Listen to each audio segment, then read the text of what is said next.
Good morning, dear student. Welcome back to online classes. In previous lecture, I will discuss about how determine the mass percentage of element. Today, I will discuss about empirical formula. आज हम लोग empirical formula पे discussion करेंगे कि empirical formula क्या होता है और कैसे हम लोग किसी मॉलिक्यूल्स का एम्पेरिकल फार्मूला डिटरमाइन करते हैं, या दूसरे वर्ड में ये कह सकते हो कि जब किसी एलिमेंट के मास परसेंटेज कंपोजिशन गिवन हो एलिमेंट का, तो उसका कैसे हम लोग एम्पेरिकल फार्मूला डिटरमाइन करते हैं। क्लियर। और यहाँ पे सीखेंगे कि एम्पेरिकल फार्मूला को मॉलिक्यूलर फार्मूला में कैसे कन्वर्ट करेंगे। क्लियर। तो सबसे फर्स्ट ऑफ ऑल हम लोग ये जानेंगे कि what do mean by empirical formula. तो हम लोग कहेंगे कि एम्पिरिकल फार्मूला क्या होता है, तो इसका डेफिनेशन अगर बोलेंगे तो कहोगे the simplest ratio of element present in molecule is known as empirical formula. किसी मॉलिक्यूल में एटम का जो सिंपलेस्ट रेशियो होता है वही उस मॉलिक्यूल का क्या कहलाता है, एम्पिरिकल फार्मूला होता है। क्लियर।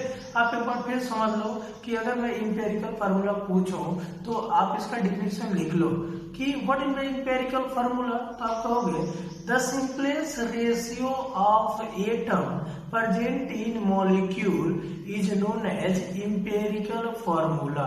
क्लियर। तो अब डिफिनेशन तो आपको क्लियर हो गया होगा कि एम्पिरिकल फार्मूला का डिफिनेशन क्या है। एम्पिरिकल फार्मूला, तो आपको ये क्लियर हो गया कि what do mean by empirical formula. तो अभी बता लोगे कि द सिंपलेस्ट रेशियो ऑफ, लिख दे रहा हूं, एक बार मैं बोल भी दिया हूं, the simplest ratio of atom or elements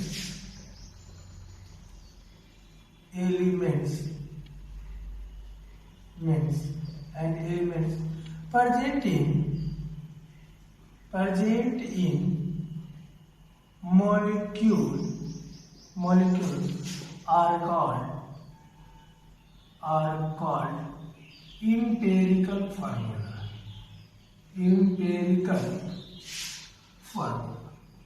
means अब क्लियर समझ में आपको आ गया होगा कि एम्पिरिकल फार्मूला एटम का किसी मॉलिक्यूल में सिंपलेस्ट रेशियो होता है।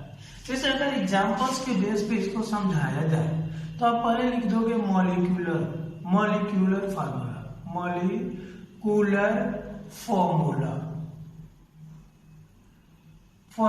और इधर लिख दोगे एम्पिरिकल फार्मूला।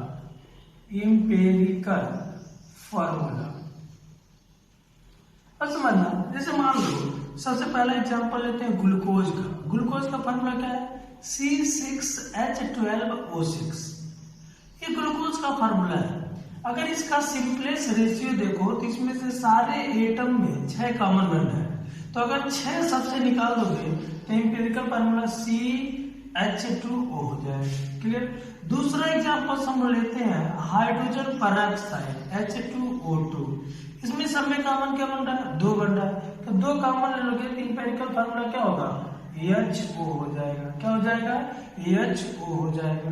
तीसरा चीज ये कह सकते हो, अगर मान लो अमोनिया गैस ले लिए तो इसका एम्पिरिकल फार्मूला, इसमें 1 कॉमन है तो 1 कॉमन होगा तो इसका एम्पिरिकल फार्मूला क्या हो जाएगा, NH3 हो जाएगा।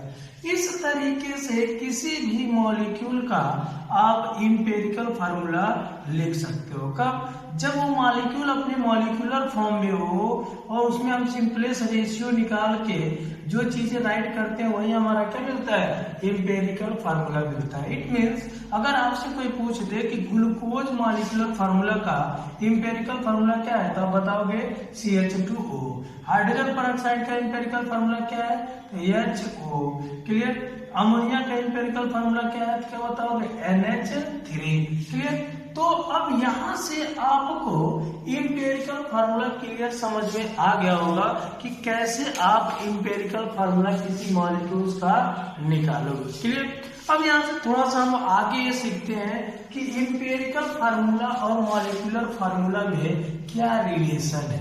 एम्पिरिकल फार्मूला और मॉलिक्यूलर फार्मूला में क्या रिलेशन है, क्लियर, जिससे हम लोग जब इंपेरिकल फार्मूला डिटरमाइन कर लेंगे तो मॉलिक्यूलर फार्मूला भी इजीली डिटरमाइन कर लेंगे। क्लियर, तो फर्स्ट ऑफ ऑल हम लोग ये जानेंगे कि what are relation between empirical formula and molecular formula. तो यहाँ पे आप लिख सकते हो relation between empirical formula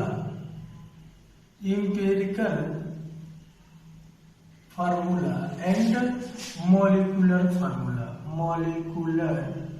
formula. ध्यान देना, अगर इंपेरिकल फार्मूला और मॉलिक्यूलर फार्मूला का रिलेशन पूछा जाए तो एक फार्मूला होता है कि molecular formula is equal to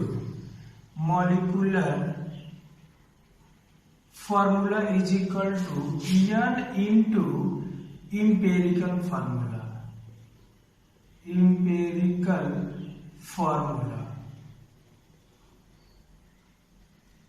ध्यान देना, where n is equal to whole number 1 2 3 4 so on। Clear, first आपने 1 2 3 तक ही जाता है, 4 तक कभी कभार। इसके बाद से कभी कभार इस n की वैल्यू फाइंड करना हो तो n इज इक्वल टू होता है molecular mass upon empirical formula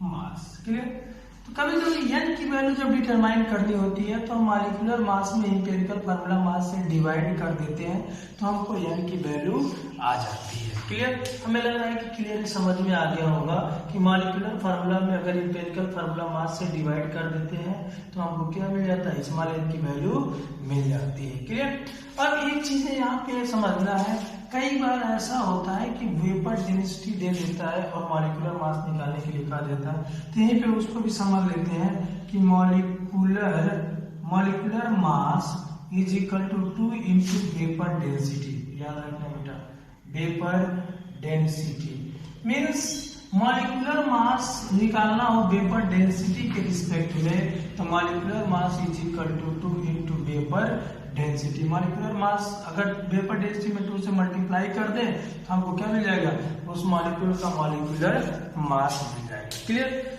अब इसके बाद इंपेरिकल फार्मूला हमने निकाल लिया, रिलेशन जान लिया। क्लियर, अब इसका एप्लीकेशन यूज करेंगे अभी आगे, लेकिन इससे पहले कभी ऐसे होता है कि एलिमेंट के मास कंपोजिशन क्वेश्चन दे देता है और कहता है कि इसका इंपेरिकल फार्मूला डिटरमाइन करो। क्लियर, तो कैसे उस तरह के प्रॉब्लम को हम लोग सॉल्व करते हैं, उस तरह के प्रॉब्लम को हम लोग देखते हैं।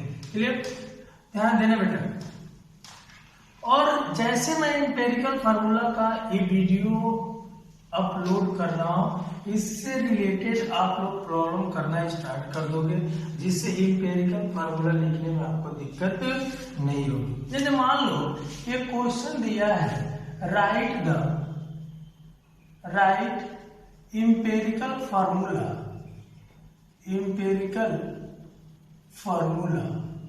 when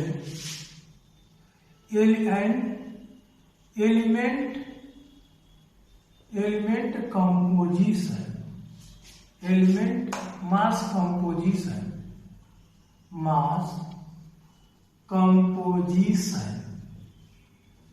is given sulfur equal to 50% and oxygen is equal to 50% also।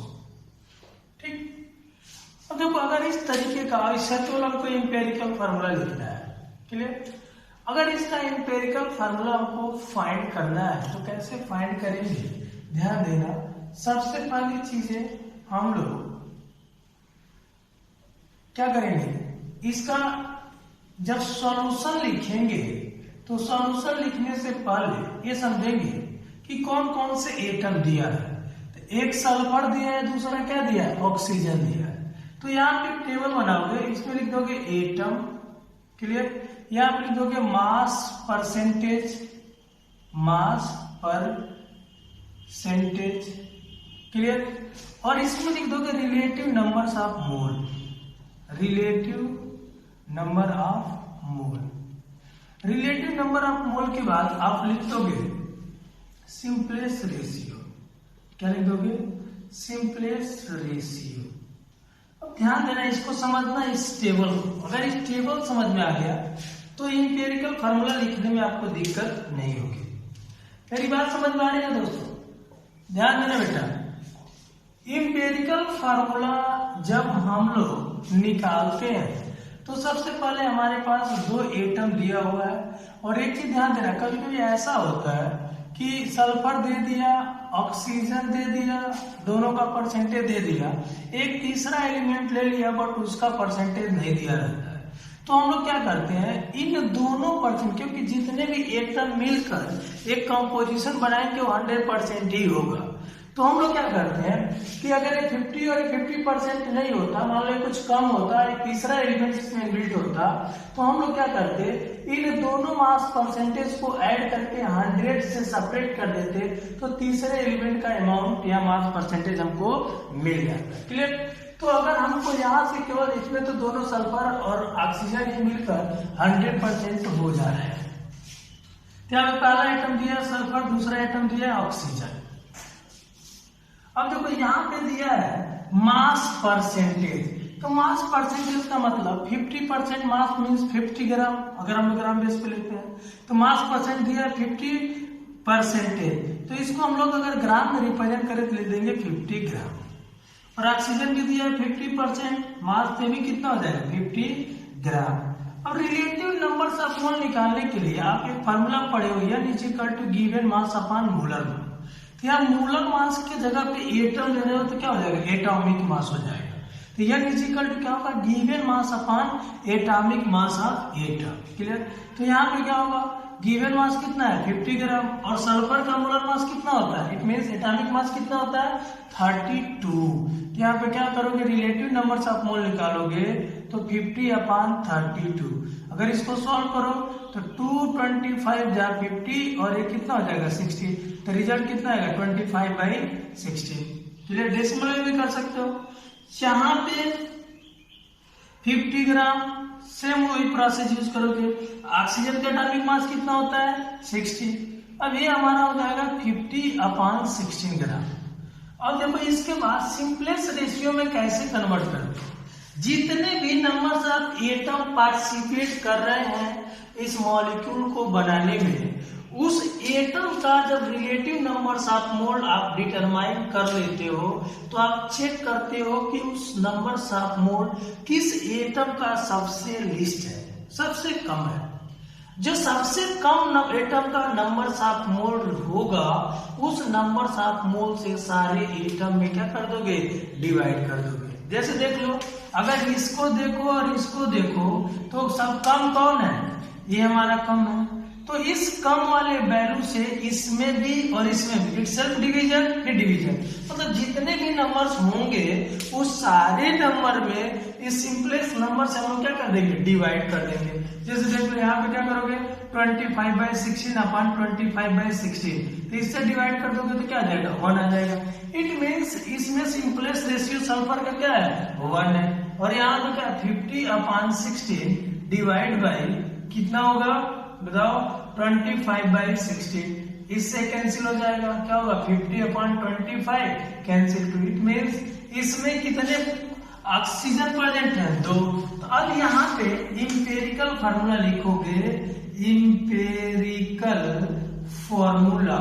तो empirical formula is equal to कितना होगा, देखो इंपेरिकल फार्मूला सल्फर 1 है और ऑक्सीजन 2 है। तो अगर पूछ दिया जाए इसका इंपेरिकल फार्मूला तो क्या बता दोगे SO2। या इस क्वेश्चन में थोड़ा सा और बढ़ा दिया जाए, कह दिया जाए if molecular mass of compound is 64, then also find the molecular formula. क्या फाइंड करने की बात कर रहा है? Molecular formula. देखो इंपेरिकल फार्मूला हमको पता है, अब हमको मॉलिक्यूलर फार्मूला पता करना है। और हम पीछे क्लास में अभी पढ़े हैं कि molecular formula is equal to क्या होता है, यही पढ़े हो ना कि molecular formula is equal to n into empirical formula. Empirical formula. अब देखो हमको मॉलिक्यूलर फार्मूला पता करना है, तो अगर molecular formula is equal to n into empirical formula तो SO2 हो गया। मीन्स हमको क्या डिटरमाइन करना है? n डिटरमाइन करना है। यदि पढ़े हो कि n is equal to molecular formula mass upon empirical formula mass, तो मॉलिक्यूलर फार्मूला मास गिवन है कितना? 64, जिसको मॉलिक्यूलर मास कहते हैं। ये कितना है? 64। और इसका इंपेरिकल फार्मूला मास निकालोगे तो सल्फर का कितना होगा? 32 और ऑक्सीजन का 16 32। इट मींस कितना आ गया? 64। ये भी आ गया, तो यहां से भी कितना हो गया? 64 कैंसिल। तो n की वैल्यू कितना हो गया? 1 आ गया। अब यहां से molecular formula is equal to 1 into SO2, तो इससे मल्टीप्लाई कर दोगे तो molecular formula is equal to SO2। It means इस कंपाउंड का मॉलिक्यूलर फार्मूला और इंपेरिकल फार्मूला दोनों क्या है? सेम है। क्लियर? इस तरीके से आप किसी भी मॉलिक्यूलर फार्मूला से इंपेरिकल फार्मूला निकाल सकते हो। और किसी एटम का अगर हमको क्या दिया हो? मास परसेंटेज एलिमेंट का गिवन हो, उस मास परसेंटेज से भी इंपेरिकल फार्मूला और क्या निकाल सकते हो? मॉलिक्यूलर फार्मूला डिटरमाइन कर सकते हो। क्लियर? Thank you.